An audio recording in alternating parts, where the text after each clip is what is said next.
Bismillahirrahmanirrahim. Assalamualaikum warahmatullahi wabarakatuh. Alhamdulillahi rabbil alamin. Nahmaduhu wa nasta'inuhu wa nastaghfiruh wa na'udzu billahi min sururi anfusina wa min sayyiati a'malina. May yahdihillahu fala mudhillalah wa may yudlilhu fala hadiyalah. Asyhadu an la ilaha illallah wahdahu la syarikalah wa asyhadu anna Muhammadan abduhu wa rasuluh la nabiyya ba'da amma ba'du. Bapak Ibu kaum muslimin yang dimuliakan Allah, pada kesempatan ini Bapak Ibu sekalian, menjelang masuk waktu sholat isya, kita akan sampaikan judul. Apa judul maghrib ini? Judul maghrib ini adalah, bolehkah harta waris dibagi sebelum wafat? Itu judulnya, Pak. Bolehkah harta waris ini sebelum kita meninggal dunia kita bagi? Jadi membagi harta waris sebelum wafat. Jadi sebelum meninggal dunia, sang ayah dibagi-baginya harta ini, diwariskannya ini. Tapi ia belum wafat. Bolehkah atau tidak? Atau ada seorang anak laki-laki datang ke saya bertanya, "Ustadz, saya butuh biaya. Saya butuh dana untuk modal usaha. Boleh enggak Ustadz?" "Apa tuh Pak?" kata saya. "Boleh enggak saya datangi ayah kandung saya datangi ayah saya, kemudian saya menyampaikan ke ayah tadi, minta didahulukan warisan untuk saya."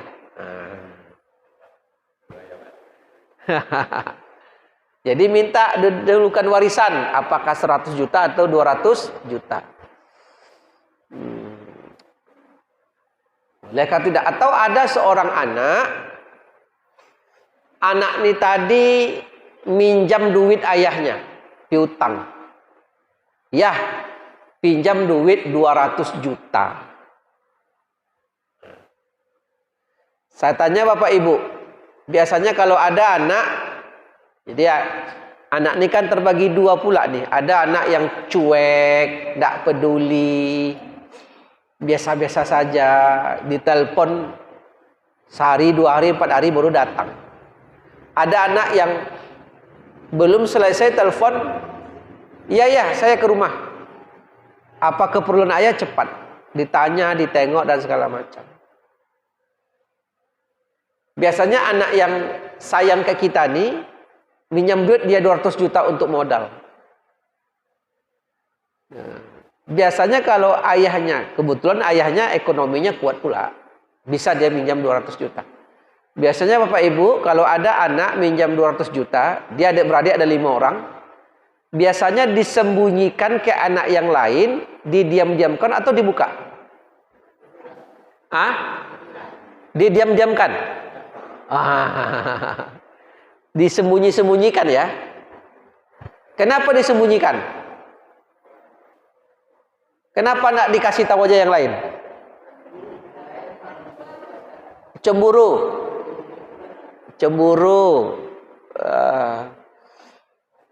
Rupanya cemburu, atau yang lain iri, ya kan? Yang lain iri. Nah,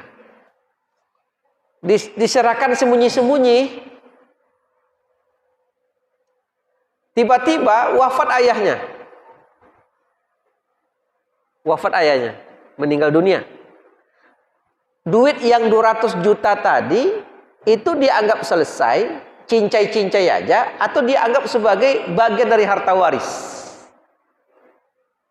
Nah, itu kan jadi problem. itu menjadi masalah. Sama dengan piutang. Jadi piutang itu apa tuh? Piutang itu duit kita yang ada sama orang. Kalau dalam bab zakat, ya, apakah piutang kita punya uang sama orang lain, orang berhutang ke kita, berarti piutang. Apakah piutang itu masuk dalam kelompok harta yang dizakatkan zaman itu? Karena piutang, jadi piutang itu tadi angkanya sudah sampai wajib zakat, dia sekitar 200 juta umpamanya piutang. Apakah piutang itu juga kita zakatkan tahun itu? Nah, maka jawabannya, kata ulama, kalau piutang tadi bisa dipastikan diterima tahun itu, maka piutang tadi masuk harta yang dizakatkan. Tapi kalau piutang tadi adalah harta yang tak mungkin ditagih tahun itu, tidak mengambang, belum pasti orang itu bisa bayar, maka dia dikeluarkan dari zakat. Nah, termasuk juga nanti dalam kajian waris, ya. Maka piutang itu dianggap bagian dari waris. Apa maksudnya Ustadz? Nah, makanya dihindari sembunyi-sembunyi tadi. Kalau ada salah satu anak kandung sudah dapat 200 juta pinjam dari ayahnya. Ternyata begitu dihitung harta waris, dibagi bagian masing-masing, ternyata bagian anak ini dapat 300 juta. Maka anak yang sudah meminjam 200 juta dari awal, itu tinggal 100 jutanya untuk dia lagi. Dia dianggap sudah menerima 200. Ya. Tapi kalau itu disembunyikan, dia bisa dapat double. 200 juta dari pinjam ayahnya dulu, 300 juta kemudian dia dapat 500. Mengurangi bagian yang lain. Nah itu, jadi memang dilema meminjam uang ke anak ini, sebaiknya itu dibuka saja. Ustadz iri yang lain, cemburu yang lain. Kalau meminjam uang itu mengakibatkan irinya anak yang lain, berarti itu tidak baik. Sebaiknya jangan. Tapi dia nak elok Ustaz. Soal harta, apakah ini anak baik atau tidak anak baik? Jumlah dan kedudukannya sama. Nah, begitu dia. Ya, nah kita kembali ke pangkal tadi. Nanti kita buka tanya jawab nanti insya Allah. Kita sampaikan materi sekitar 15 menit. Jadi boleh tak Ustaz, semasa kami hidup, harta waris ini kami bagi-bagi dulu. Kami bagi-bagi ya. Nah, anak laki-laki dapat sekian, perempuan dapat sekian. Kita bagi. Nah, untuk perkara ini ada beberapa keadaan. Ada beberapa kemungkinan atau beberapa keadaan. Satu, boleh jadi sang ayah membagi-bagi harta waris ketika dia hidup, kemudian objek harta yang dibagi itu diserahkan langsung ketika dia hidup, ketika dia masih sehat. Maka kalau itu terjadi, bahwa seorang ayah membagi-bagi hartanya ketika dia masih sehat, masih hidup, maka hukumnya adalah itu tidak terhitung waris, itu terhitung hibah biasa saja.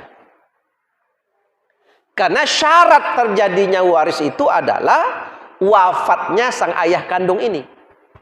Karena ayahnya belum wafat, masih sehat-sehat saja, terjadi pembagian waris, maka hukum yang terjadi adalah itu dihitung hibah.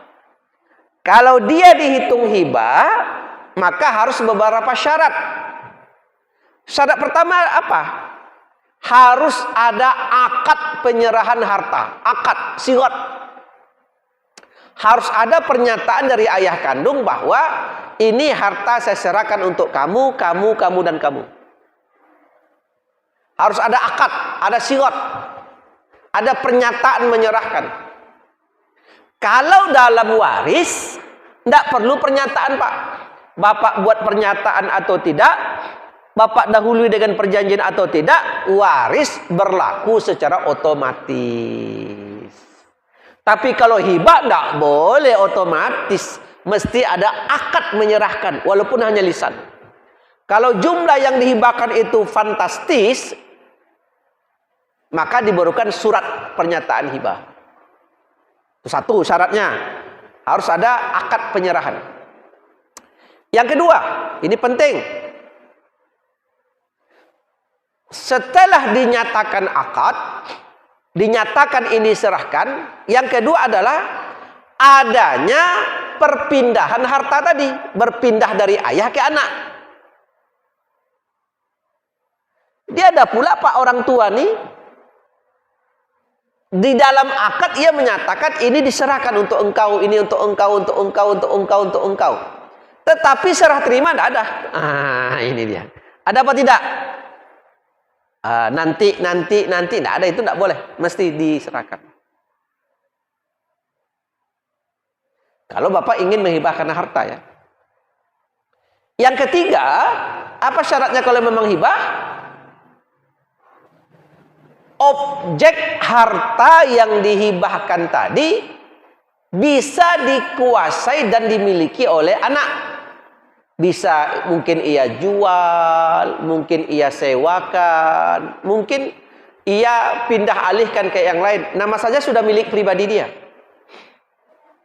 Karena ada kasus di mana ya, ayahnya go tadi lah menghibahkan ruko ke anak. Ruko Pak, ancak tompe strategis. Macam mana Ustadz? Apa tuh Pak? Ayah kandung saya sudah menyerahkan ruko ke saya. Ada surat hibah. Itu apa yang terjadi? Sewa ruko masih diambil oleh ayahnya. Itu tidak hibah namanya tuh. Itu sama icak-icak namanya itu ya. Baranglah beserahkan ke anak, tapi sewa. Jadi harus ada penyerahan perpindahan milik dan tanggal hak kita terhadap apapun yang ada pada objek hibah, termasuk azas manfaatnya. Itu kalau jatuh dia ke hibah. Apalagi selanjutnya syaratnya adalah bahwa begitu harta tadi sudah dihibahkan ke anak 1, 2, 3, 4, maka antara satu anak tidak boleh lagi saling ada terkait sangkut paut. Karena masing-masing sudah punya milik masing-masing. Tidak ada lagi sangkut paut antara satu dengan yang lain. Ya. Jadi syaratnya itu adalah satu anak yang dapat hibah dengan anak yang lain itu tidak ada sangkut pautnya lagi. Nah, kalau dia menyerahkan harta ketika dia masih sehat, kemudian dibagi waris-waris tadi, maka harta tadi tidak dihitung waris tapi dihitung hibah. Kalau hibah berlakulah ketentuan tadi. Ada akad, ada penyerahan, jadi milik anak. Antara satu anak dengan anak lain tidak boleh saling terkait lagi.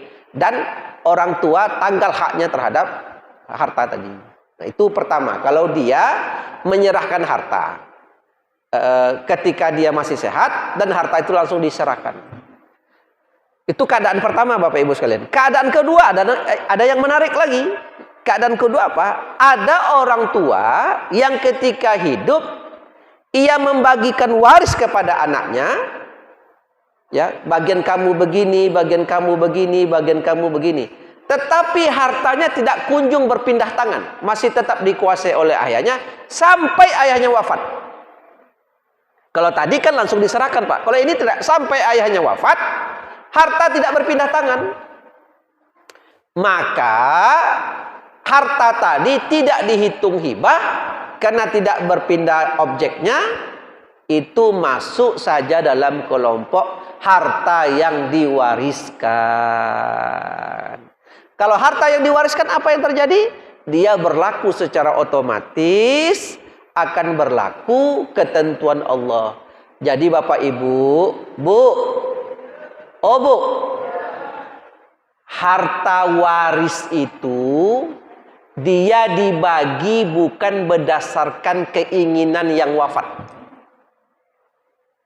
Harta waris itu dibagi bukan atas dasar kemauan pemilik harta. Bukan pula atas dasar keinginan ahli waris. Atau keinginan orang-orang tertentu, Pak RT, Pak RW. Tidak. Harta waris dibagi berdasarkan keinginan Allah Subhanahu wa taala. Di situ kunci. Di situ kuncinya. Ya. Itu kunci bahwa harta waris dibagi berdasarkan kehendak dan ketentuan Allah Subhanahu wa taala. Nah, itu penjelasan. Jadi tidak dibenarkan membagi harta waris sebelum kita wafat. Andaikan dibagi juga, yang terjadi hukumnya adalah hibah bukan waris. Dan seorang anak kandung yang datang kepada ayah kandungnya meminta bagian waris sebelum ayahnya wafat, itu batal, tidak boleh. Kan? Itu tidak boleh. Andaikan nanti ayahnya juga menyerahkan kepadanya, dia dapat umpamanya 100 juta, anak lain tidak dapat, maka itu dihitung hutang. Nah, itu dihitung hutang. Ya, itu dihitung hutang. Maka yang bisa kita lakukan adalah ya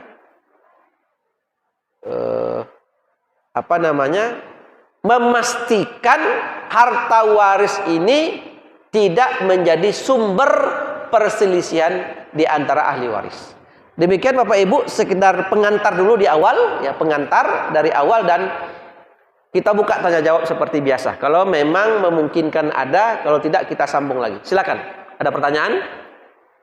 Nah, ini silakan Pak. Ya. Ibu-ibu nanti siap-siap kalau ada ingin yang bertanya. Waalaikumsalam warahmatullahi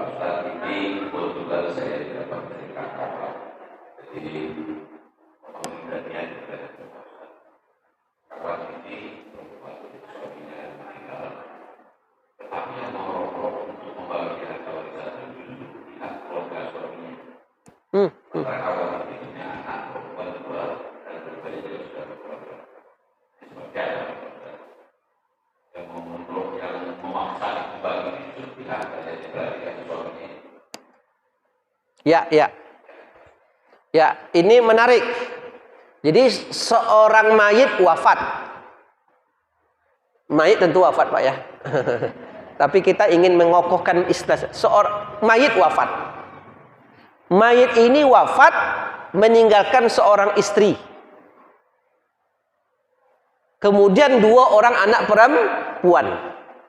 Ya, 1 orang istri dan 2 orang anak perempuan. Ya, mayit ini. Berarti kalau gitu yang meninggal seorang laki-laki. Ya Pak ya, seorang laki-laki. Mayit wafat meninggalkan 1 orang istri dan meninggalkan 2 orang perempuan. Nah, pertanyaan saya ke Bapak, mayit meninggalkan saudara kandung apa tidak? Ya. Meninggalkan saudara kandung apa tidak? Mayit, ada saudara kandungnya enggak? Ya. Sepertinya iya. Ada laki-laki, ada perempuan? Iya, kayaknya iya. Karena kan ini dari pertanyaan Bapak tadi, ternyata harta belum dibagi nih. Maka pihak saudara kandung mayit bersikeras harta itu dibagi. Kan begitu ceritanya. Bu, paham ceritanya? Paham ya? Pokok paham tak paham lah. Nah, itulah dia. Nah, saya memperkirakan begini. Apabila seorang mayit wafat, meninggalkan 1 orang istri, meninggalkan anak kandung, cuman anak kandungnya perempuan, tidak ada anak laki-laki. Kalau mayit wafat tidak memiliki anak laki-laki kandung, laki-laki ya, maka saudara kandung mayit ikut jadi ahli waris. Tapi kalau mayit tadi punya anak laki-laki kandung, walaupun masih bayi, maka saudara kandung mayit terhijab menjadi ahli waris. Saya memperkirakan mereka tahu ini. Nah, tahu ini. Bahkan kalau mayit wafat, punya 2 orang anak perempuan, meninggalkan 1 orang istri, ternyata istri ini hamil nih, hamil. Tunggu dulu. Yang lahir laki-laki atau perempuan? Kalau yang lahir perempuan, legalah hati saudara kandung mayit, dapet jawab leh. Tapi kalau yang lahir ini laki-laki, oh selesai. Karena terhalang. Nah, itulah. Berapa jatahnya Ustaz? Mayit wafat, istri dapat 1/8 dari harta. 1/8 dari harta. Anak perempuan, karena anak perempuan itu 2 orang, maka anak perempuan secara bersama-sama dia mendapatkan 2/3 dari harta. Kalau 1 M ya sekitar 700 juta sekian lah. Selebihnya milik saudara kandung mayit. Itu mungkin yang ditengok itu 1/3 sisa tuh mungkin. Banyaknya tuh kalau harta 10 M. 1/8 nanti akan kita bagi kan. 1/8 dengan 2/3 nanti kita tengok asal masalahnya 24. 24, nanti kan ada 1/4, nanti akan ada hitungan asal masalahnya insyaallah. Nah, 24, maka istri dapat berapa itu? 24. 3/24. 20. Sisanya untuk saudara kandung. Atau cepat Bapak menghitung dari saya lagi berarti. Nah, cepat dia dah. Mungkin itu yang ditunggu-tunggu oleh, dan tidak salah Pak, karena ada haknya kan. Tidak boleh pula kita bersuuzon saudara kandung mandi yang laki juga memang otaknya serakah betul, nggak bisa, karena memang ada hak dia.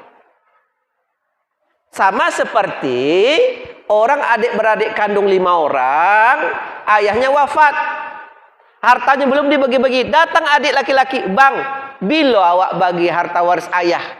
Kata abangnya, kamu ni serakah betul. Tidak boleh. Kenapa tidak boleh? Memang hak dia. Harus profesional kita. Gitu kira-kira Pak. Ya, selesai. Ada lagi Pak pertanyaannya? Nah, nih yang di belakang. Nah, silakan bisa Ustaz kita mic-nya di apa? Nih ibu yang di belakang. Ada bapak-bapak, Ustaz, mau kami bagi harta waris nih Ustaz. Terus Bu, harta itu betul yang tidak ada katanya. Silakan Ibu, silakan. Waalaikumsalam warahmatullahi wabarakatuh.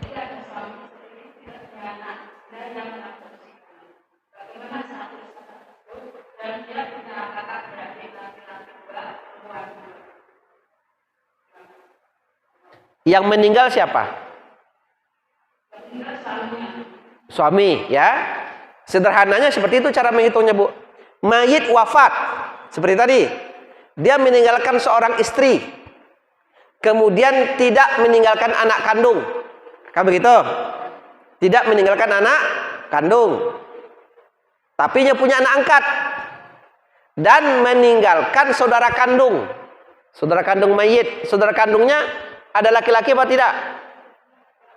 Ya, ada. Kalau begitu, istri mendapatkan 1/4 dari harta mayit.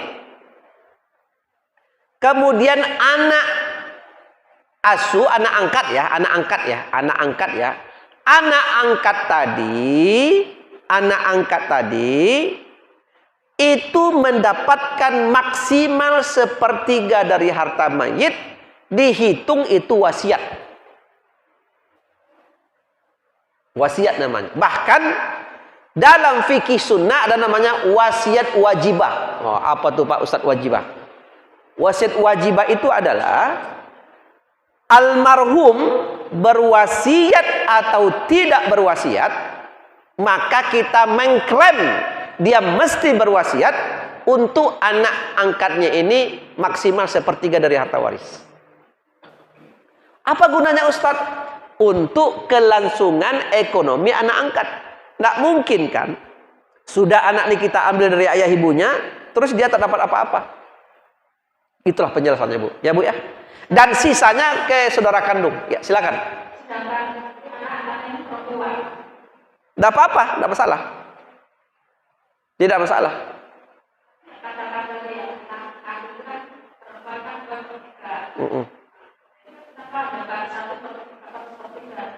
Nah, bandingan untuk 2:1 itu terjadi buat anak kandung.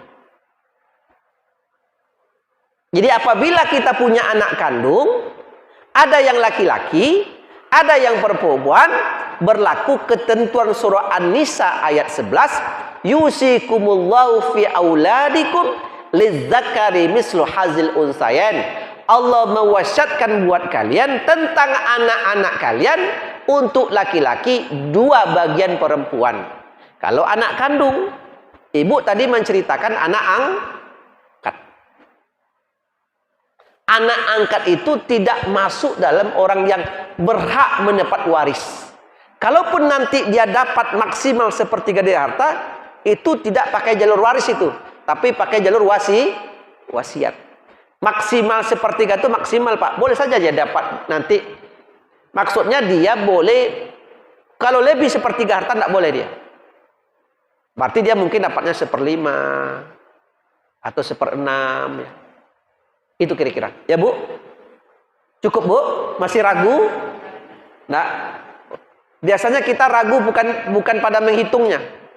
Bukan pada membaginya. Yang mana Ustaz? Harta itu betul yang payah mengumpul-ngumpulkannya. Cukup, bagus Ibu. Silakan yang lain Bapak Ibu sekalian. Ya ini Ibu yang baju, yang jilbab, yang pakai telekung kuning. Silakan Bu.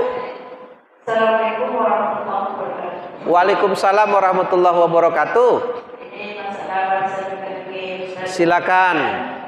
Seandainya suami saya kan ada dapat warisan orang tuanya. Jadi menjelang nih dia tinggal belum dijual otomatis. Kalau dia sudah meninggal, apakah saya seorang istri dapat bagian atau untuk anak-anak semuanya? Ya, cukup Bu. Yang kedua Ustaz, ini agak sedikit Ustaz. Suami Ibu masih hidup? Yang papanya masih hidup. Oh, itu ya. Jadi istilahnya kan ada warisan dari orang tuanya. Ya. Kalau terjadi umpama dia meninggal, adakah warisan orang tuanya juga istri atau diserahkan kepada anak-anaknya? Ya. Ayat kedua Ustaz ini dengan ada sahabat dari saya sedikit. Silakan. Dia punya uang agak banyak, jadi didepositokan, tapi bunga deposito diambil setiap bulan disedekahkan atau dibagi-bagi terus sama keluarga, sama miskin. Bagaimana hukumnya Ustaz? Sekian, terima kasih. Assalamualaikum warahmatullahi wabarakatuh. Nah, yang pertama, Ibu, saya berikan dulu prinsip dasar. Begitu mayit wafat, maka yang dibagi itu harta mayit, harta pribadi dia, harta milik individu dia. Memang dia yang punya, bukan punya orang lain. Kalau seandainya dalam harta mayit tadi masih tergabung milik orang lain, pisahkan dulu. Kayak gitu, pisahkan dulu. Jadi harta gonogini itu Pak, itu upaya memisahkan yang mana punya mayit, yang mana punya istri sebenarnya. Itu belum waris lagi itu. Itu hanya upaya memisahkan yang mana milik mayit, yang mana milik yang bukan mayit punya. Oke. Asalkan itu milik mayit, maka dia masuk dalam kelompok yang diwariskan. Apakah dia dapat waktu bujang? Apakah dia dapat warisan dari ayahnya? Atau ia dapat setelah menikah dengan ibu kemudian dipisahkan, yang mana punya dia, yang punya ibu? Yang itu disebut harta pribadi mayit. Begitu sudah dapat harta pribadi mayit, dicek lagi siapa ahli waris. Ternyata ahli warisnya adalah seorang istri. Istri dapat bagian dari harta tadi. Bukan hanya harta dari waris ayahnya, pokoknya asal milik dia, tidak dihitung lagi dari mana sumbernya. Paham kira-kira, Bu? Walaupun harta bujangnya tidak dihitung lagi. Oh, ini harta bujang, ini harta dapat dari waris ayah. Nah, itu tidak jadi masalah. Itu hanya riwayat dia dapat harta dari mana sebenarnya. Tapi itu sudah harta dia. Paham, Bu? Maka istri dapatlah bagian. Anak-anak kandung dapat bagian. Sampai harta ini habis dibagi menurut ketentuan waris. Harta mayit ini tidak boleh tersisa. Karena kalau tersisa, siapa yang menguasai? Tidak boleh harta mayit ini nanti ada harta yang tak bertuan, Pak. Nah, harus cari cepat tuannya. Cukup, Bu? Nah, itu prinsip itu. Prinsip. Nah, pindahlah deposito. Ini baru menarik ini.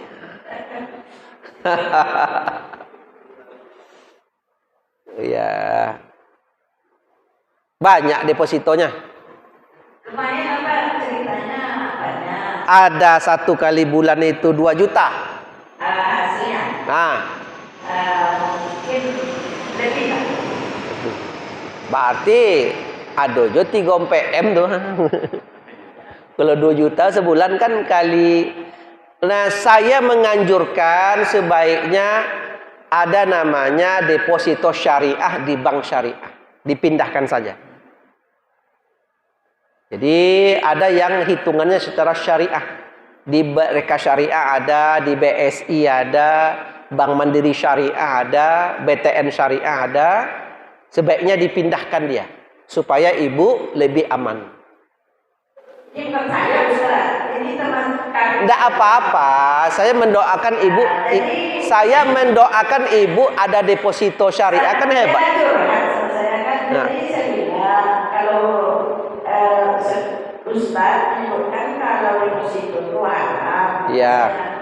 Ada katanya Ustaz yang menyebutkan asalkan dibayarkan zakatnya tidak haram katanya. Jadi zakat itu mesti bersumber dari harta yang halal.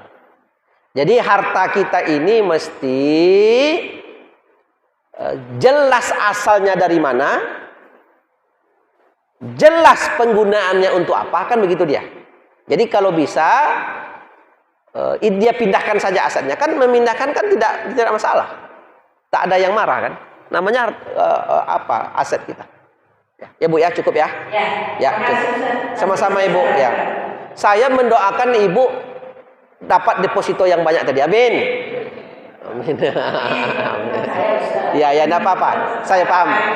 Saya paham Ibu, bukan Ibu ya, bukan Ibu ya. Silakan yang lain. Nah, kalau tidak ada kita tambah nih.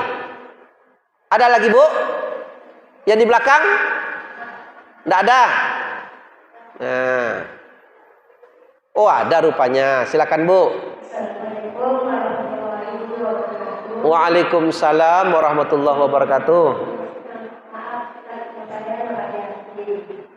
Saya mau bertanya, Ustaz, suami saya sudah meninggal, tapi dia meninggalkan harta seperti tanah, tapi atas nama dia semua Pak Ustaz. Itu gimana cara membaginya Pak Ustaz?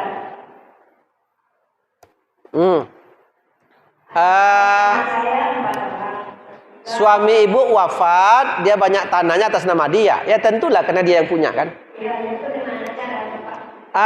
Ibu punya anak-anak kandung. Dan 3 orang perempuan, 1 laki-laki. 1 laki-laki, 2 perempuan. Anak-anak sudah mulai menuntut harta waris tadi?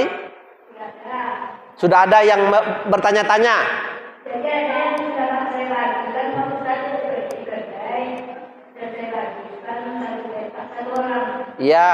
Jadi saya lakukan sama anak laki-laki. Kedai itu 5. Jadi kalau lagi 5 aja Pak Ustaz dengan saya. Gimana caranya Pak Ustaz? Boleh tak begitu? Bagi 5, ibu anak 3, ibu 1, 4 baru. Oh, anak 4. Ya. Jadi bisa tanyakan sama anak laki-laki ada juga apa.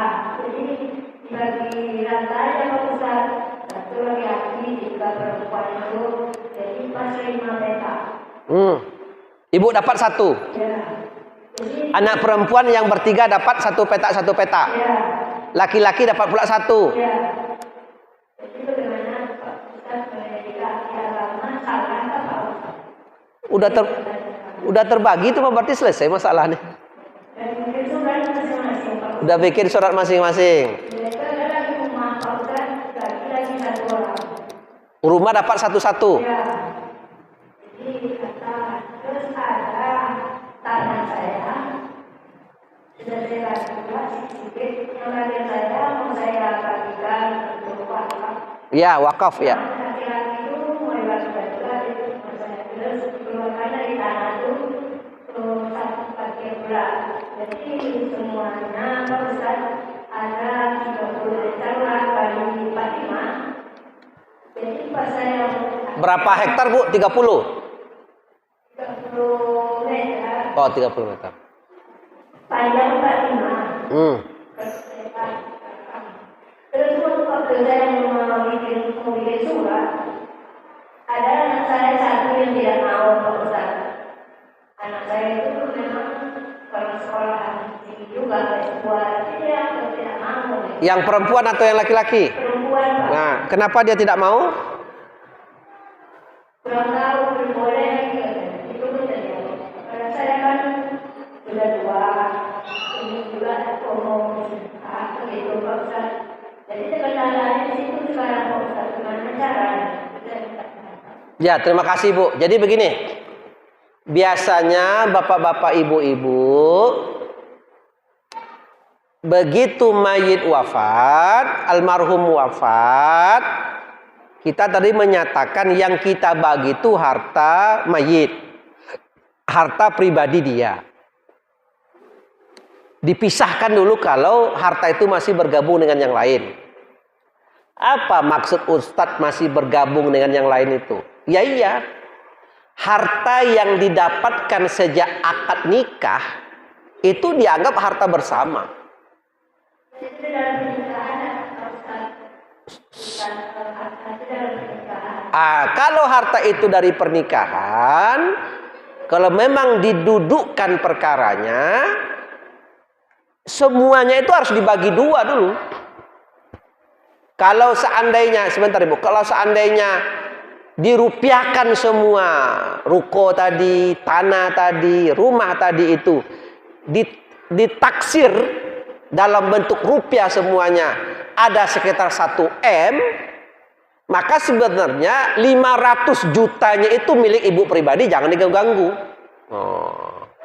Terus yang harta mayit yang mana? Harta mayit itu adalah yang 500 juta sisanya tadi. Itulah yang dibagi ke anak-anak yang bertiga dan 1 orang tadi. Ibu juga dapat lagi dari yang 500 juta sisa tadi. Karena itu harta mayit yang akan kita bagi. Nah, 1 M itu kan nampak tuh, bukan duit. Mana ada kita megang duit 1 M. Tapi kan kita melakukan penaksiran terhadap harta. Supaya mudah. Ternyata begitu 500 juta, katakanlah tadi 1 M, berarti harta mayit ini 500 juta itu ini bagi. Ternyata ada anak dapat 100 juta. Ternyata kedai itu harga 100 juta. Ya sudah, ambil kedai, berarti bagian dia sudah terbagi. Ada namanya akuisisi. Ada mobil Avanza, harganya 150 juta. Tapi bagian dia cuma 100 juta. Kalau gitu ambillah Avanza, keluarkan 50. Itu namanya akuisisi namanya. Itu teknis. Tapi kalau kita tidak pindahkan dalam bentuk menaksir dalam bentuk rupiah, ada kesulitan. Kesulitannya apa? Memang betul dapat rumah sewa satu-satu, tapi terkadang rumah sewa yang ada di tepi jalan dengan rumah sewa yang ada dalam gang beda harganya. Nah, itu kira-kira seperti itu, Ibu. Nah, tapi saran saya ke Ibu, kalau anak-anak tadi tenang-tenang saja dan yang laki-laki mau dibagi sama rata, padahal untuk dia 2:1, maka biarkan itu berjalan. Jangan diungkit-ungkit lagi. Paham, Bu? Tapi susahnya ada. Kok di kemudian hari anak laki-laki kok mulai paham?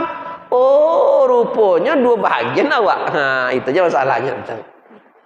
Tapi saran saya ke Ibu itu biar saja seperti itu. Ya, jangan yang ruko terbagi satu-satu tadi biarkan saja. Jangan diulang-ulang lagi. Nah, yang belum dibagi ini nanti kan ada seperti ketahui ya. Karena anak itu sudah dapat semua ini itu gimana Pak? Anak masih dapat. Masih, asal itu harta mayit dapat dia. Ya, sama-sama Ibu ya. Mudah-mudahan boleh. Mudah-mudahan harta almarhum berkah, yang almarhum mendapatkan barokah dari harta, apalagi tadi Ibu mengatakan akan diwakafkan. Ya, yang wakaf itu segera itu. Udah Ibu lakukan yang wakaf itu? Cepat suratnya Nah, nanti dikasih lah pemahaman lah nanti mungkin ya. Ya, nanti dikasih pemahaman. Sebenarnya wakaf itu yang mewakafkannya itu adalah pemilik harta sebenarnya, yakni ibu ya. Ibu dan anak-anak itu kan persetujuan ya. Anak laki-laki mau? Laki-laki mau, dia mau Pak. Oh ya, ya. Jadi ada yang berbagi nanti kita minta Bapak. Iya, insyaallah Ya, mintalah Bu, silakan. Nah, demikian Bapak Ibu sekalian. Nah, sekarang apa yang bisa kita lakukan? Ternyata tidak boleh membagi harta sebelum wafat. Ternyata tidak boleh seorang ahli waris datang ke ayah kandung minta didahulukan, ya, dahulukan bagian waris untuk saya. Itu yang boleh apa Ustadz kalau begitu? Apa kalau yang boleh? Yang boleh itu Pak, kita mengedukasi. Apa bahasa awak dia? Melakukan pendidikan ke anak, melakukan pengetahuan agama kepada anak, bahwa besok kalau ayah mati, kalian bagi harta ini dengan cara hukum Islam, begini caranya. Itu saja Pak. Jadi boleh jadi bapak-bapak yang memiliki harta, duduk lakinya di siko, duduk bininya di siko, anak-anak duduk di bawah, didatangkan seorang ustadz, seorang konsultan, ada papan tulis, Ustadz coba dihitung, ini jadi contoh dan misal. Andaikan ambogo ayah mati, berapa jatah anak-anak, berapa jatah istri? Coba dihitung. Boleh Pak, enggak masalah tuh doh. Ibu ingin contohnya suami dulu yang wafat atau istri dulu? Mana dulu? Siapa dulu? Suami katanya. Ndak iyo ibu kodo.